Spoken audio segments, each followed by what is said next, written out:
I mean, there's that. Ed, we can't erase that, Ed. We have a lot of moving pieces this morning as the Trump administration continues to take shape. The president-elect filling 3 of the more important jobs in keeping America safe and protecting rule of law.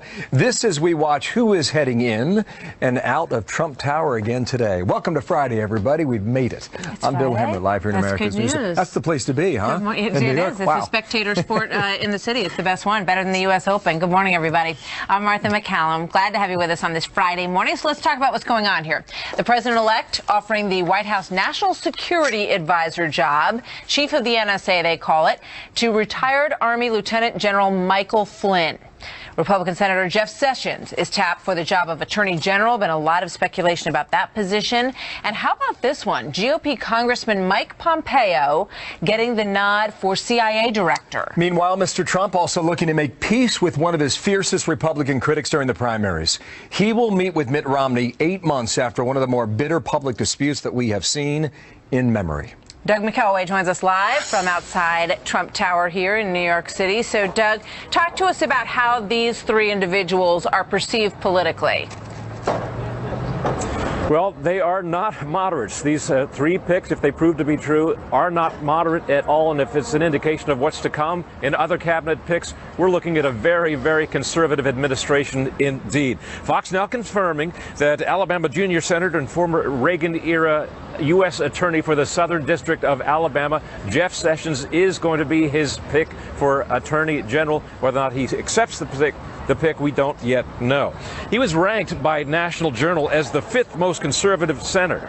Sessions, if confirmed, would likely revamp what critics believe is the most politicized Department of Justice in modern history. But his nomination will not be without controversy. 4 former Justice Department lawyers testified at his confirmation hearing for a U.S. attorney many years ago that he had made racially insensitive remarks. Thomas Figures, who was a black assistant U.S. attorney, testified that Sessions said he thought that the Ku Klux Klan was, quote, okay until I found out they smoked pot. Well, Sessions later said that that comment was not serious. He said it was a joke, but he nevertheless apologized for it. Another pick, Kansas Congressman Mike Pompeo for CIA chief, the Harvard Law School graduate and former Tea Party member, will also come under intense scrutiny from Senate Democrats. He apologized for a 2010 article from an independent publication that his campaign tweeted out. It said that Pompeo's then opponent, an Indian American, was a turban topper who could be a Muslim, a Hindu, a Buddhist, who knows. Again, he apologized for it. They were not Pompeo's words. It appeared in a publication that his campaign tweeted out. National Security Advisor Lieutenant General Mike Flynn will not face such scrutiny, although many leftists consider his views on radical Islamic terror to be too extreme. The NSA position is not subject to confirmation. Again, all these picks show that Trump is moving in a very conservative direction, something that many of his critics said he was not capable of. All right. We're going to be hearing both sides of the arguments in favor of and against these gentlemen over the course of the next few weeks. And what about the meeting with Mitt Romney? Fascinating how all of this is playing out. They have had, quite a few harsh words between the 2 men, but they're going to get together, right? They're going to get together. This is another example of Donald Trump reaching out to make amends or some hope of a reconciliation to former critics. But this is really pretty remarkable. This meeting is going to take place tomorrow at the Trump National Golf Club in Bedminster, New Jersey. We'll be there for that, so we'll keep a close eye on it. There are suggestions that Mr. Romney is up for the Secretary of State job.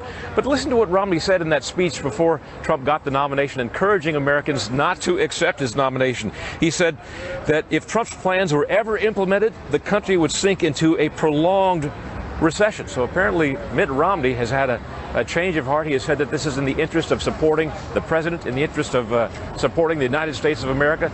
It may also be in the interest of furthering his own career. We shall see, Martha. We shall see. All right, Doug, thank you. Let's get more on all this now with these quickly moving developments. Guy Benson, political editor for townhall.com and a Fox News contributor. Guy, good morning to you there in Washington, D.C. Hi, Bill. It's a changing town, right? What about the Romney meeting? Just start there. What are you picking up on that? Well, I think it's fascinating, as Doug just laid out. This was one of the fiercest critics of Donald Trump throughout the entire election cycle, dinging him on taxes, dinging him on policy, dinging him on foreign policy, and now apparently in consideration for the Secretary of State spot, as many people apparently are. And he's a capable guy, Mitt Romney, certainly. But Bill, one thing that I heard last night that's interesting to me, and the more I think about it, the more I like it. It's a little bit outside the box, but what about Mitt Romney at the VA? Yes, he's not a veteran, but what's his specialty? He's a turnaround artist. Whether it's businesses or the Olympics, he takes big, struggling entities and whips them into shape. We all know the VA needs that. It was a point of emphasis for Donald Trump on the campaign trail.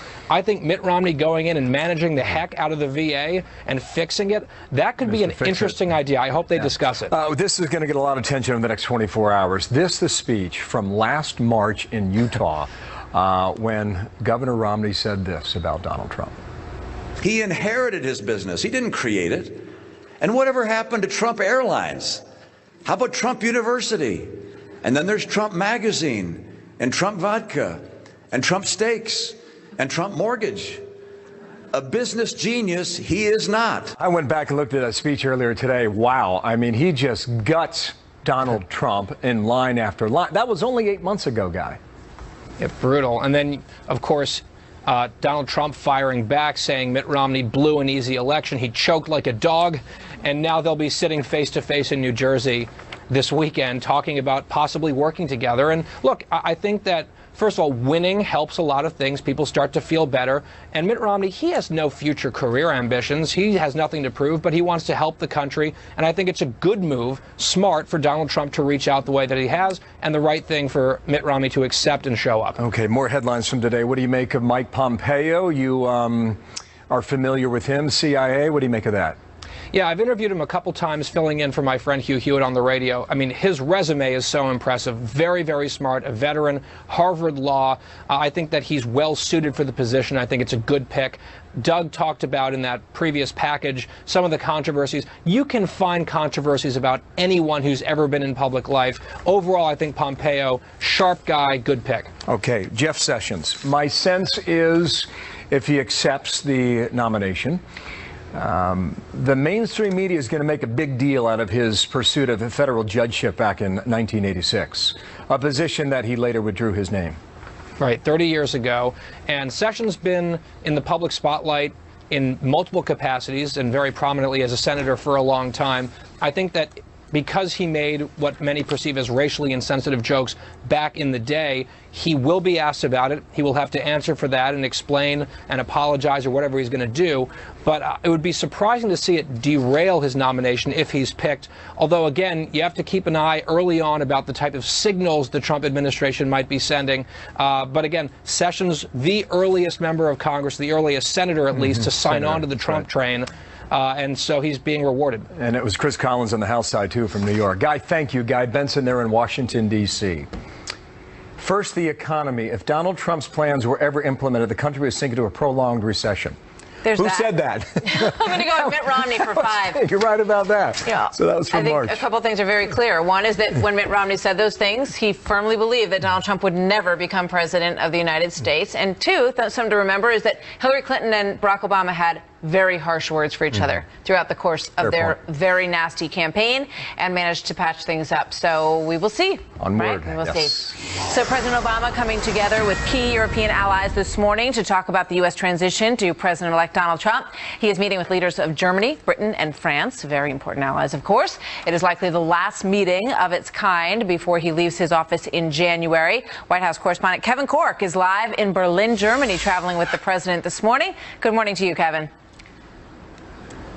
Hey, great to talk to you, Martha. You're right. Big difference between yesterday's meeting with Angela Merkel and the entire group of European leaders. Frankly, security dynamics is at focus because, yes, it's easy to talk about the economies of the U.S. and Germany, but let's face it, terrorism's not some abstract here. It's not on the doorstep. It's actually here, which makes that all the more important in the conversation today. And so the president meeting with those leaders, as you pointed out, working collectively, they say, on a transatlantic agenda to not only fight terrorism, but also to do what they can to stabilize the Middle East, North Africa, as well as looking for diplomatic solutions for the ongoing conflicts in Syria and Ukraine. The president also was interviewed by German public broadcaster ARD and Der Spiegel, and he told them why he thought President-elect Trump's message resonated in the campaign with so many people. In some rural areas, particularly those that were reliant on manufacturing, there has been weaker growth stagnation, people feeling as if their children won't do as well as they will. Trump was able to tap into some of those anxieties.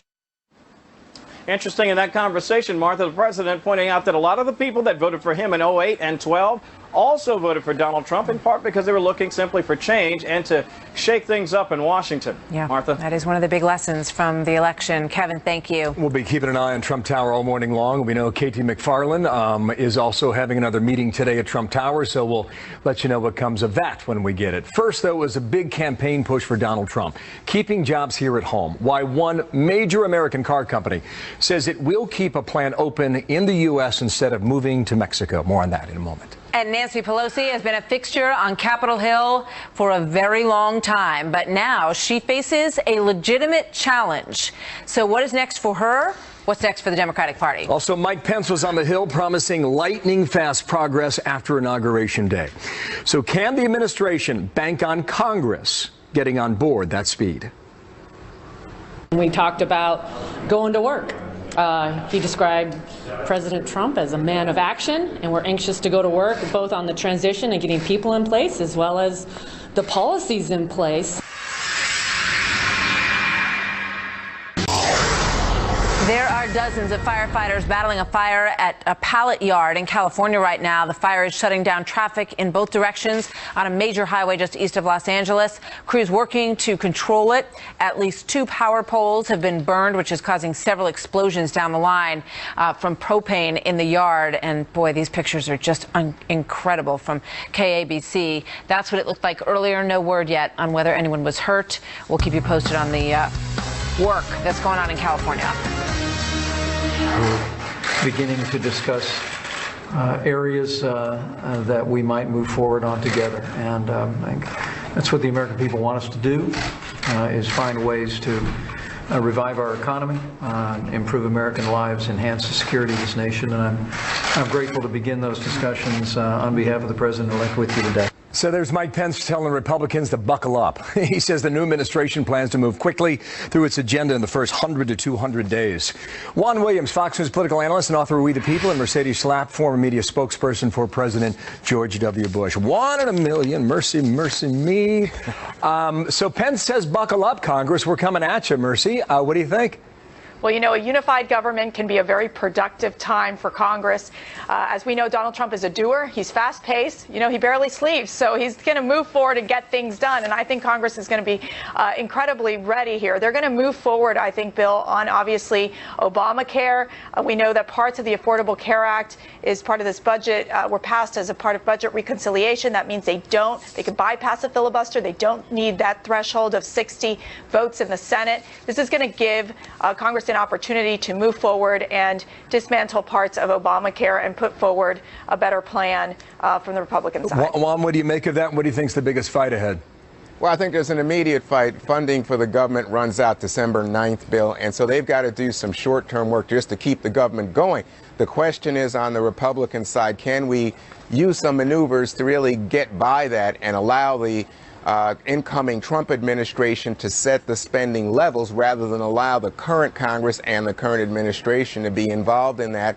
And they also want to include in that some provisions that would allow the incoming administration to quickly undo some Obama era regulations. Well, you know, for a lot of Democrats, that's a poison pill. And so you still have Democrats with sufficient numbers in the Senate to mount a filibuster, and I think you're going to see some short-term fireworks as a result. Okay, all right then. Paul Ryan said this will be the most productive Congress, Mercedes, in a long, long time.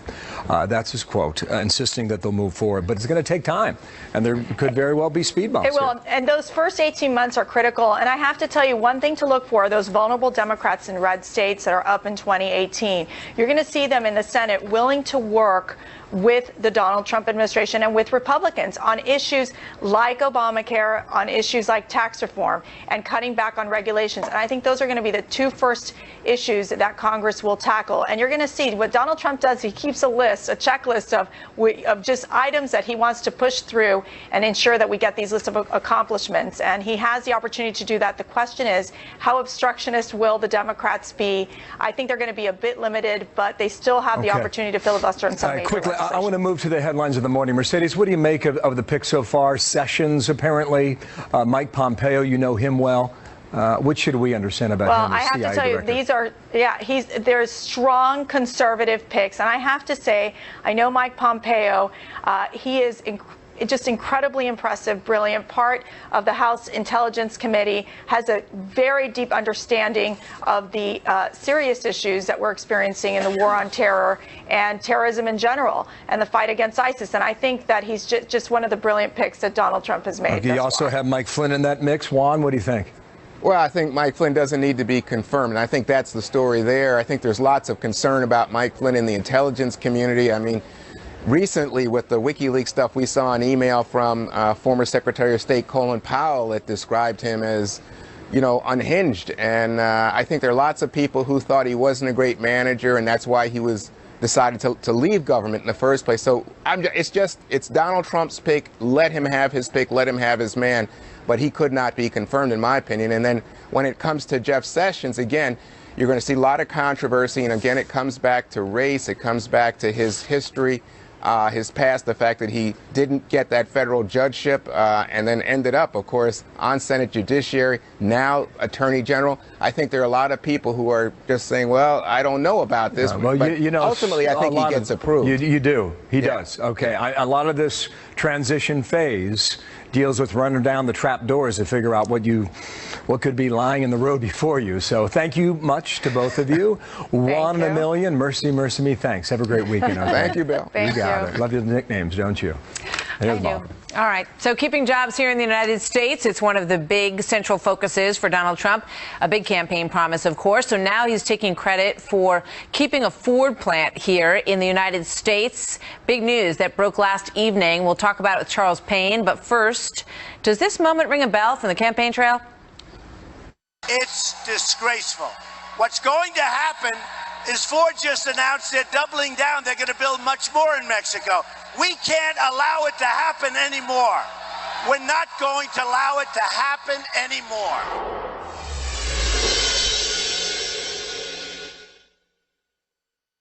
This program is brought to you by PXG. Washington for a moment. Nancy Pelosi will face a Democratic challenger, Ohio Congressman Tim Ryan out of Youngstown, saying that he will put in a bid for House Minority Leader.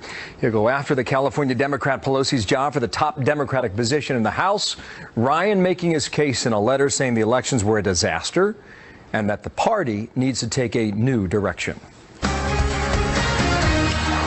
President-elect Donald Trump taking credit for keeping a Ford auto plant here in the United States. He hit the motor company hard on the campaign trail, criticizing Ford for shipping jobs to Mexico. Mr. Trump tweeting, quote, last night around, I don't know, about 8:30, 9 o'clock, just got a call from my friend Bill Ford, chairman of Ford, who advised me that he will be keeping the Lincoln plant in Kentucky.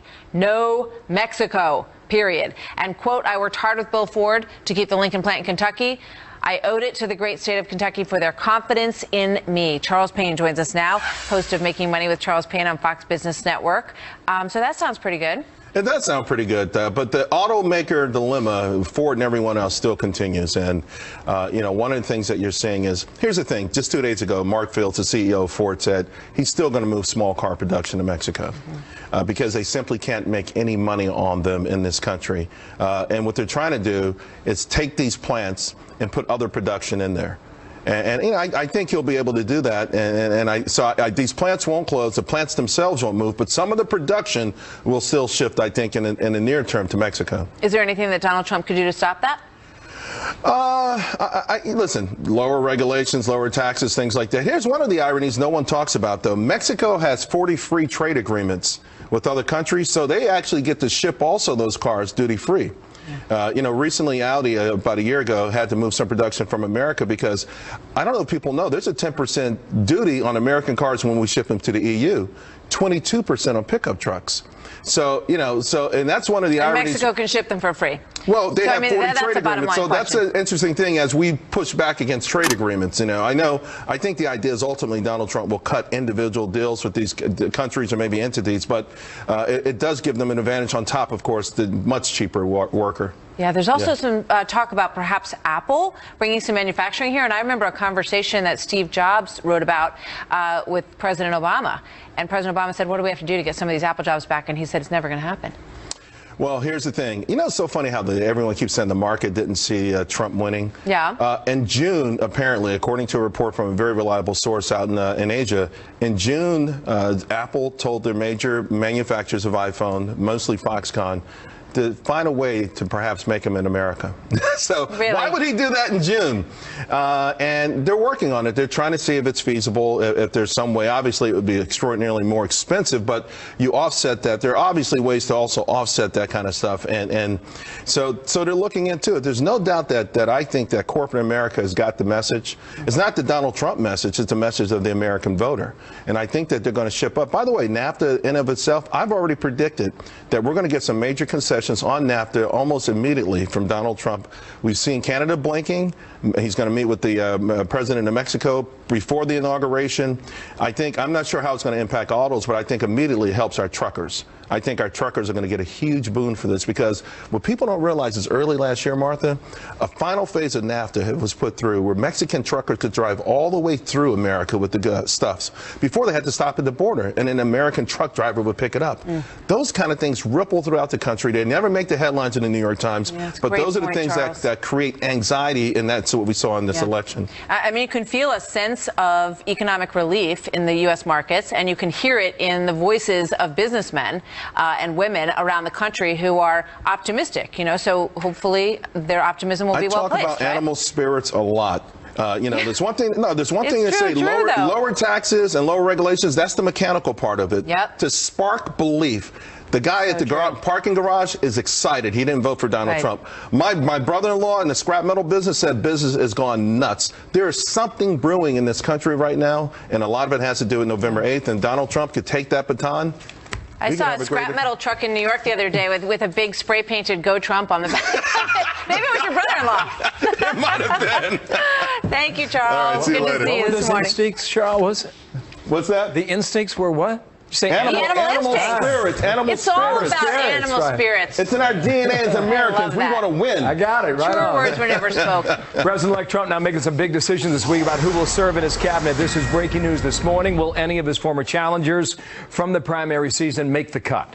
One of those challengers, Governor Mike Huckabee, is here live in studio in a moment. Next. We watched the Trump Tower cam this morning, plus the Secret Service making a record-setting counterfeit bust. They rounded up $30 million in fake bills, folks. Where did they make them? You'll be curious to know. We'll be right back. 9:32 Friday morning here in New York City. If you're just joining us, this is the news of the hour right here. Mike Flynn has been nominated and accepted the position of National Security Advisor to the President-elect Donald Trump. Mike Pompeo, the Republican congressman out of Kansas, has accepted the nomination to be CIA director. Jeff Sessions, the Republican senator from Alabama, has accepted the nomination to be the next attorney generals. Number 2 and 3, Pompeo and Sessions will go through a confirmation process in Congress, so we'll stand by for more on that. Flynn does not need it as NSA confirmation through the Senate. In the meantime, we're watching Trump Tower, and we are told that Mr. Trump is going to make a move early this afternoon out to his golf course in New Jersey, Bedminster, New Jersey, 45 miles due west of Manhattan, so we'll wait to see when that happens. And we're told that he will make a victory tour to the states that he won, especially the battleground states that he flipped. Details on those potential rallies and tour stops we don't have right now, but the Trump team's talking about it on the inside. So keep you updated on all that right now as we roll on with Martha here on a Friday. You can kind of guess which states might be high on the list as places that he would stop. Listen to the buzz in Trump Tower this morning as people come and go out of those elevators, kind of waving to the crowd. This is really the parade of potential members of the Trump administration. We have the understanding that this is a very efficient process, actually, and that they have landing teams that are going to be going to Washington shortly to get people organized in places like the Pentagon. Also on the economic front, the president-elect is making those decisions as we speak. So people are wondering which of the former Republican primary opponents.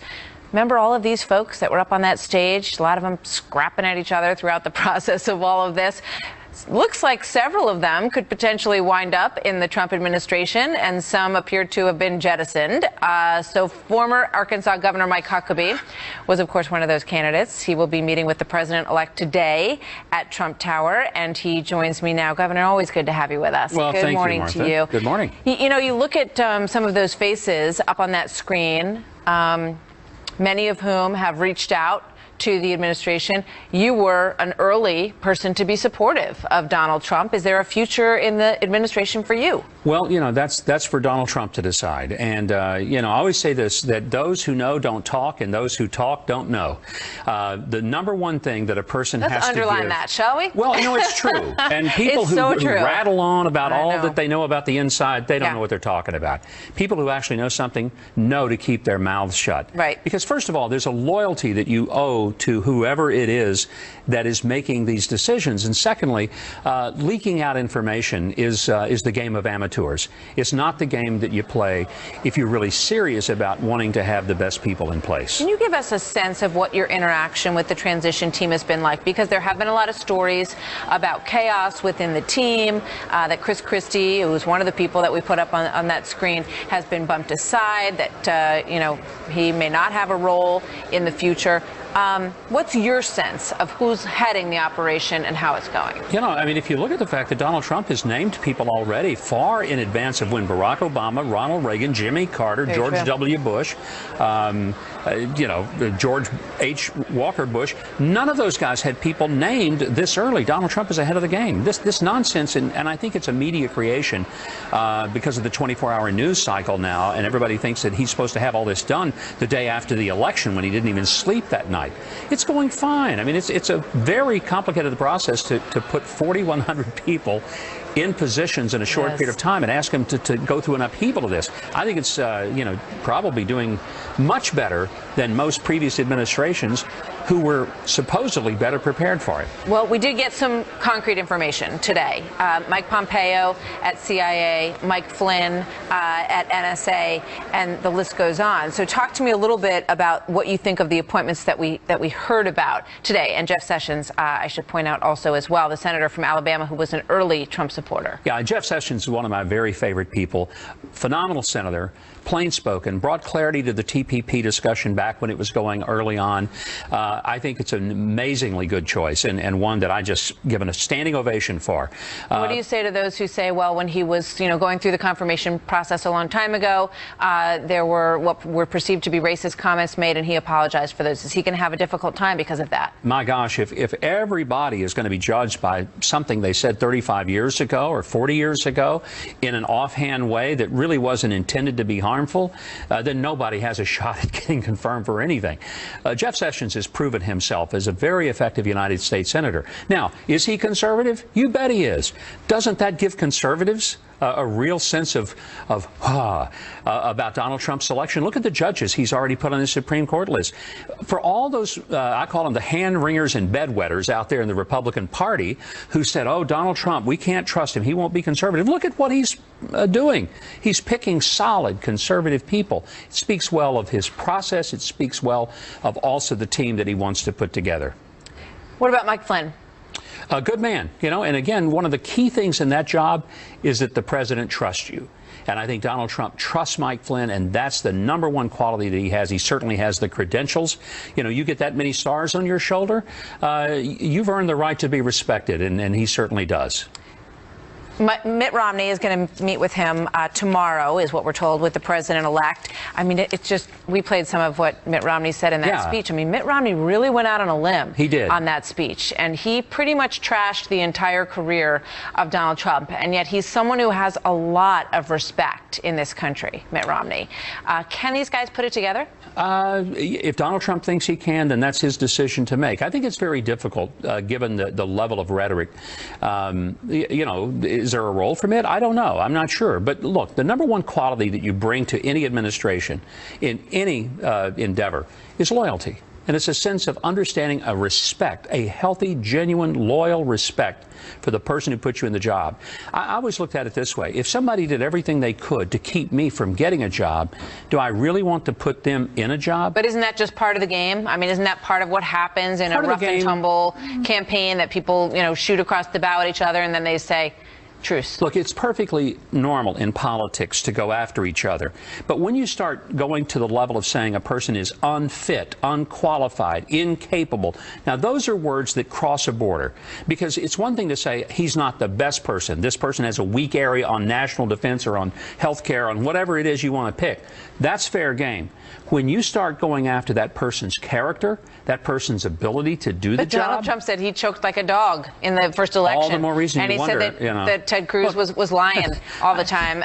But now these are people that he's considering. So some people look at that and say, you know what? He respects these guys and realizes that they're smart and wants their input. And that very well may be the case. And if so, then I would have to assume Donald Trump is going to exact out of them some sense of perspective and maybe a public walking of the plank to say, I take back all those nasty things I said, they were untrue and I didn't mean them. Would you like to be the ambassador to Israel? You know, I have no comment on anything that the president-elect might present to me, and I don't know that that's my future. I just don't know. That's his decision to make. It's my decision only to process that and decide. But as I said earlier, and I'll stand by it, those who know don't talk. Those who talk don't know. Governor Huckabee, always good to have you with us, and a good reminder for everybody in this season of mass speculation.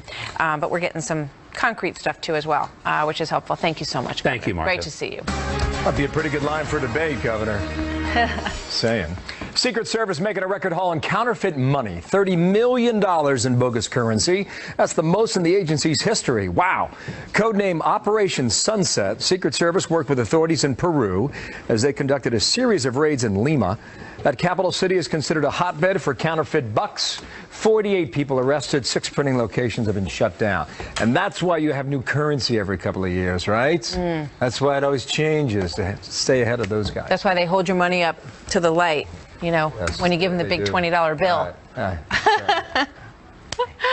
Make sure that thing's okay. I didn't know Peru was known for that. But anyway, so we're keeping an eye, as we have told you, on the lobby, the Trump Tower lobby. I used to go to this place when I was a little girl to see the poinsettias that went all the way up and down the tower inside at Christmas time, and never imagined that it would one day be the place where a presidential transition was taking place. But there you have it. You can see the guards lined up all around the elevator banks there.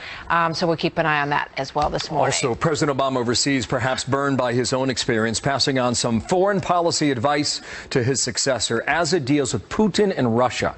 Is it good advice? That's next. My hope is that the president-elect coming in takes a similarly constructive approach, finding areas where we can cooperate with Russia, that the president-elect also is willing to stand up to Russia. Volkswagen is announcing some job cuts. Some 30,000 positions will be slashed worldwide over 5 years. North America among the regions that will see cuts. Germany will take the brunt. Volkswagen was struggling in recent years, especially after admitting to rigging emission test results on diesel cars. My hope is that he does not simply take a realpolitik approach and suggest that, you know, if we just cut some deals with Russia, even if it hurts people, or even if it violates international norms, or even if it leaves smaller countries vulnerable, or creates long-term problems in regions like Syria, that we just do whatever is convenient at the time. There was a lot that came out of that press conference yesterday. President Obama's advice to his successor about Russian Vladimir Putin. During a meeting in Germany that you just saw, Mr. Obama urging President-elect Trump to stand up to Putin. Michael Waltz, Fox News contributor, former Green Beret commander and former counterterrorism advisor to Vice President Cheney, and the author of the book Warrior Diplomat. Nice to see you. Thanks for coming in today. Hey, thanks. Good morning. What do you think about this advice that's being handed down? Burned by experience? What do you make of that? Well, I find President Obama, somewhat lecturing President-elect Trump on Russia to be kind of the height of irony. I mean, we've seen under Obama's term Russia invade and take over Crimea, take over parts of Ukraine, reassert itself into the Middle East in a way that we haven't seen in 30 to 40 years, barrel bombing civilians. And just a few months ago, Obama proposed to Putin a deal in which American military officers and Russian military officers would share our most sensitive intelligence to target some of these groups. And it was a deal that the Pentagon vehemently opposed. So while I certainly have some concern about the Russians and think we should approach it with a very kind of cautious eye, I just find it coming from President Obama to be It's a remarkable thing to see under the geopolitical